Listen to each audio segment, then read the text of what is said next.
በኮልታፋ አንደበቷ በጣፋጭ አማርኛ ቅላጼዋ የምናውቃት ወጣቷ ድምፃዊትና የቲክቶክ ተጽዕኖ ፈጣሪዋ ዴዚ ታምራት ከእናቷ ጋር የአይነ ስጋ ይቅርታን ሳይለዋወጡ ላይገናኙ እስከ መጨረሻው መለየታቸው ሲሰማ ተቀያይመው ይቅርታ ላልተባባሉ ወረፋቸውን ለሚጠብቁ ሰዎች የጥሪ ደወሉ ከፍ ብሎ ተሰምቷል። ልጄን ናፈቀችኝ እያለች አንጀቷ በናፍቆት ፍላጻ ስትንገበገብ የነበረችው ቲና ታምራት ከልጇ ጋር ሳትታረቅ በድንገት ከዚህ ዓለም በሞት መለየቷ መላውን የማህበራዊ ሚዲያ ማህበረሰብ አስደንግጧል። ቲና ታምራት ከልጇ ጋር ይቅር ሳትባባል እስከ ወዲያኛው ያሸለበችበት አሳዛኝ ክስተት ማህበራዊ ሚዲያውን ያዛባው ሚስጥርና ከአሌክስ በቅጽል ስሙ ካሞራው የተሰማውን ልብ ሰባሪ የጸጸት ቃል በቅደም ተከተል ይዘንላችሁ መጥተናል። በኮልታፋ አማርኛዋ የቲክቶክን መንደር ያደመቀችው ወጣቷ ዴዚ ታምራት ዛሬ ለዘላለዝም የሚከተላትን የጸጸት ረመጫት እሳት በጫንቃዋ ተሸክማለች። ልጄ ናፈቀችኝ ያለች አንጀቷ በናፍቆት ሲቃጠል የነበረችው እናቷ ቲና ታምራት ሳይታረቁና የይቅርታ ቃል ሳይለዋወጡ በድንገት ከዚህ ዓለም በሞት ተለይታለች።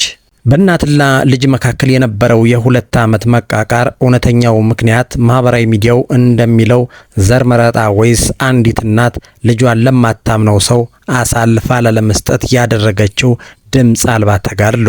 ሰዎች ጎራ ለይተው በዚህ ሁለት የተለያየ ሐሳብ ላይ በስፋት እየተከራከሩ ነው። የቲና የቅርብ ጓደኛ የነበረችው የዴዚ ክርስትና እናት ግን ይህንን ሚስጥር ግልጥልጥ የሚያደርግ እውነታውን ሚስጥር ይፋ አድርጋለች።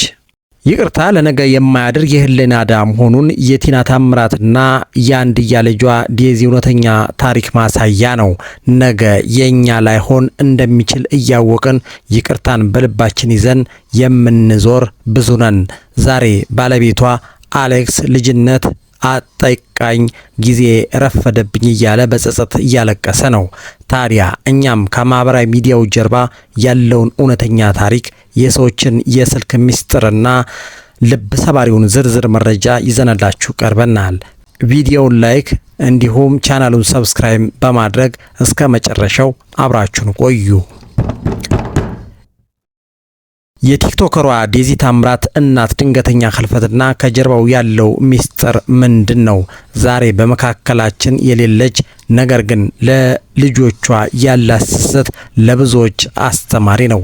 ታሪኳ የሁላችንንም ቤት ያንኳኳ ምን ነው ባልሆነ ብለን የተጸጸትንበት እውነተኛ ታሪክ ነው። በስደት ሀገር ማንንም በማታውቅበት ቀዬ ጥርሷን ነክሳ ተረባና ተጠምታ ያሳደገቻትን ብቸኛ ሴት ልጇን ከአደገኛ የማህበራዊ ሚዲያ ወጀብ ለመጠበቅ ስትል በሺዎች ፊት በአደባባይ የተዋረደች ያች እናት ሞታም እረፍት አላገኘችም። የልጅ ናፍቆት እና የልብ ስብራት ተደማምረውባት ሳይታሰብ በድንገት የሞት ጽዋን በድንገት ተጎንጭታለች። ልጇን ስደት ሳይበግራት በሰው ሀገር አንቀባራ ያሳደገችው ቲና ሞቷ ለሚያውቋት ሁሉ እያደር አዲስና የማይተመን ሆኖባቸዋል። ኮልታፋና ጨዋታ አዋቂ ልጇን ስታሳድግ ከማንም እርዳታን ሳትጠይቅ አንቀባራ ያሳደገች እናት መሆኗን በአደባባይ መስክራለች። ልጄ ሆይ አፈቅረሻለሁ አትጥፊብኝ እያለች ማህበራዊ ሚዲያ ላይ ስታለቅስ የነበረችው እናት ዛሬ ከመሬት በታች ሆናለች። ብዙዎች ቲናን የሚያውቋት ቲክቶክ ላይ በወጣችበት ጥቂት ቀናት በፈጠረችው ውዝግብ ብቻ ሊሆን ይችላል። ለመሆኑ ቲና ማናት የሚለውን በዝርዝር እናሳያችሁ። የዴዚን ትክክለኛ ማንነት ለማወቅ የዴዚን ክርስትና እናት ወይዘሮ ማዕዶትን አነጋግረናል። ወይዘሮ ማዕዶት ቲናን የሚያውቋት ከ21 ዓመታት በፊት በ2006 ዓመተ ምህረት በፊኒክስ አሪዞና ከተማ ነው። ማዕዶት ዴዚ ገና የ11 ወር ሕፃን እያለች ክርስትና በማንሳት የዴዚ እናት ሆነች። ወይዘሮ ማዕዶት እንደምትመሰክረው ቲና ታምራት እህት፣ ወንድም ወይም ረዳት ዘመድ በሌለበት በዚያ በበረሃ ሀገር አሪዞና ልጆቿን በጥፍሯ ይዛ እያሳደገች ጀግና ነበረች። በቻንድረር አካባቢ የራሷን ሬስቶራንት ከፍታ ሌሊት ከቀን እየደከመች ልጆቿን አስተምራ፣ ትልቁ ፈተናዋ ግን ብቸኝነትና ስጋት ነበር።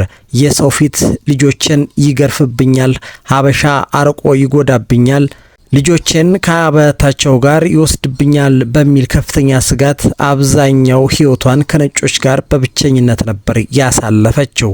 ቲና ለልጆቿ እጅግ ትሳሳ ነበር። በተለይ ለብቸኛ ሴት ልጇ ዴዚን ከማህበራዊ ሚዲያ ክፉ ተጽዕኖ ለመጠበቅ ስትል እቤት ውስጥ ኦንላይን ነበር የምታስተምራት። ከቤት ስትወጣ እንኳ ቁልፏን ይዛ ልጇን ከጎዳና አትለይም ነበር። ቲና የራሷ ትልቅ ህልም ነበረች። ፊልም የማዘጋጀት የመጻፍ ትልቅ ተሰጥኦ ነበራት። ነገር ግን የኔን ህልም ልጄ ዴዚ ታሳካዋለች፣ እሷ ትልቅ ታዋቂ ትሆናለች ብላ ሙሉ ህይወቷን ለልጇ ሰጠች። ነገር ግን አንድ ቀን ያ በጥንቃቄ የገነባችው የጥበቃ ግንብ በማህበራዊ ሚዲያ ማዕበል ተናወጠ። ዴዚ እያደገች ስትሄድ ወደ ቲክቶክ መንደር ጎራ አለች። በእንግሊዘኛ የታጀበው ጣፋጭ አማርኛዋ እና የዋህነቷ ብዙ ተከታዮችን አተረፈላት። በዚህ መሃል ነው አሌክስ ወይም በቅጽል ስሙ አሞራው ከሚባለው ሌላኛው ቲክቶከር ጋር በአይን ፍቅር የወደቀች። ይህ ፍቅር በቲክቶክ ቀጥታ ስርጭት ላይ እየተሽኮረመሙ ሲጀመር ከጀርባ ሆነው የቲክቶክን መንደር የሚዘውሩ ተከታይና የገንዘብ ስጦታ ለመሰብሰብ የሚሯሯጡ መርህ አልባ የቡድን አባላት ነገሩን አጋጋሉት። ፍቅሩን የሁለት ጎራ ጦርነት አደረጉት። በዚህ ጊዜ እናት ቲና ታምራት ከክፉኛ ደነገጠች። ልጄ ገና አንድ ፍሬ ናት፣ ትምህርቷን ተምራ ራሷን ታብቃ በሚል ፍቅሩን በጽኑ ተቃወመች። ነገር ግን ዴዚ ፍላጎቷን እንደ ነጻነት የእናት ምክርን ደግሞ እንደ ጭቆና መቁጠር ጀመረች። ቲና በአደባባይ ወጥታ ልጇን ለመከላከል ሞከረች። ነገር ግን አካሄዷ ስሜታዊነት የተሞላበት በመሆኑ ቲክቶከሮች የእናትነት ስጋቷን ተሳለቁበት። እናትንና የልጅን በሁለት ጎራ አሰልፈው ያናቆሩ ጀመር። ነገሩ ይበልጥ እየተወሳሰበ ሄደ። ዴዚ ውሳኔዋን ለእናቷ አሳውቃ ከአሌክስ ጋር ቀለበት አሰረች። ይህ ውሳኔ ግን እናትና ልጅን ሆድና ጀርባ አደረጋቸው። በወቅቱ ማህበራዊ ሚዲያ ላይ አንድ ትልቅ ውሸት ይናፈስ ነበር። እናት ልጇ አሌክስን እንዳታገባ የከለከለችው ለአንድ ዘር ካላት ጥላቻ ነው የሚል የፈጠራ ወሬ ተሰራጨ። በዚህም ምክንያት ናቲ በብዙዎች ዘንድ ተወገዘች፣ ተደበደበች። ሆኖም ግን ማህበራዊ ሚዲያው ይህንን ይበል እንጂ ቲና ለአንድ ዘር ካላት ጥላቻ የመነጨ አለመሆኑን የቅርብ ወዳጇ የዴዚ የክርስትና እናት ወይዘሮ ማዶት እውነቱን እንዲህ ስትል ታብራራለች። ቲና ፈጽሞ ዘር የምትለይ ሰው አልነበረችም። እውነተኛ ስጋቷ ሌላ ነው። አሌክስ ማህበራዊ ሚዲያ ላይ በሚያሳየው ጸባይ የልጄ ባል አይሆንም፣ ለልጄ ትክክለኛ ባል የሚሆን ወንድ አይደለም፣ ልጄ ህይወቷ እንዲበላሽ አልፈልግም ከሚል እሳቤ የመነጨ ነው ትላለች። ይህንን ፍራቸዋን በግልጽ ለሚሰዎች ማስረዳት ስላልቻለችና ሚዲያውም ስላላዳመጣት ነገሩ ወደ ዘር ጥላቻ ተለውጦ እናትየው ስትሰደብና ስትዋረድ ኖረች።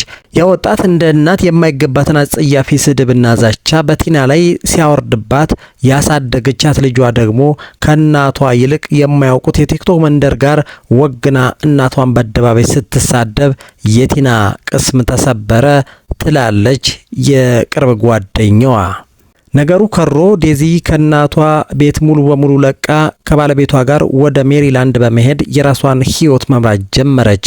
እናት ግን ምንም ያክል ብትቀየም አንጀቷ የልጇን ናፍቆት መሸከም አልቻለም። ከቤት ወጣ የራሷን ህይወት ስታደራጅ እናትየዋ ግን በየቀኑ በናፍቆት ትቃጠል ነበር።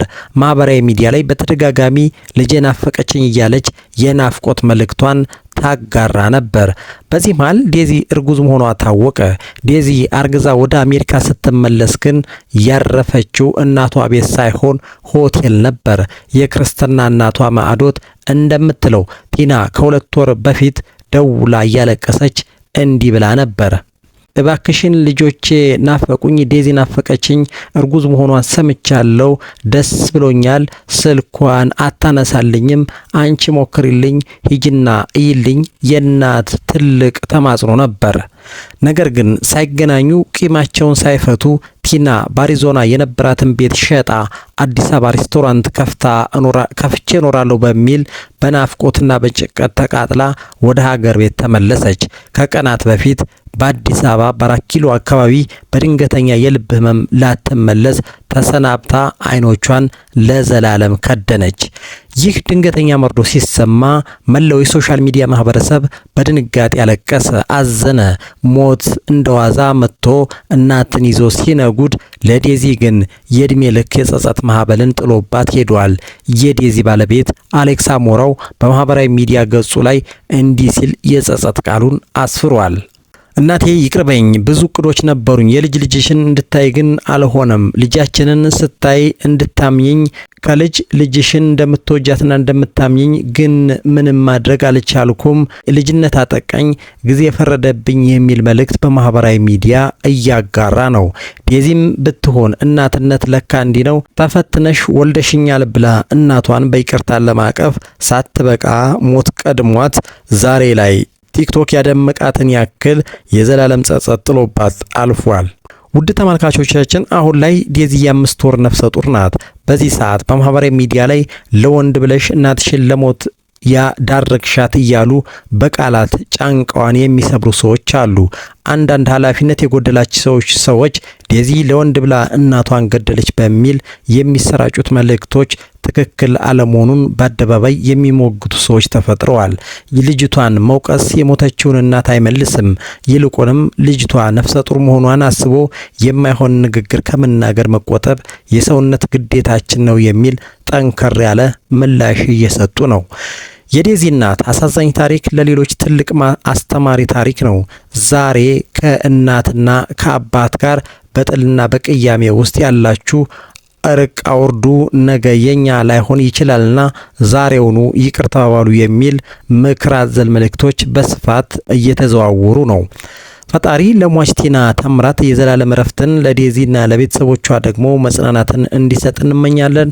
ለቻናላችን አዲስ የሆናችሁ ላይክ፣ ሰብስክራይብ በማድረግ ቤተሰብ ይሁኑ። በታሪኩ ዙሪያ የተሰማችሁን ሀሳብ በነጻነትና በጨዋነት ኮሜንት መስጫው ላይ አስፍሩልን። በቀጣይ በሌላ ዝግጅት እስከምንገናኝ ሰላማችሁ ይብዛ። ሰላም።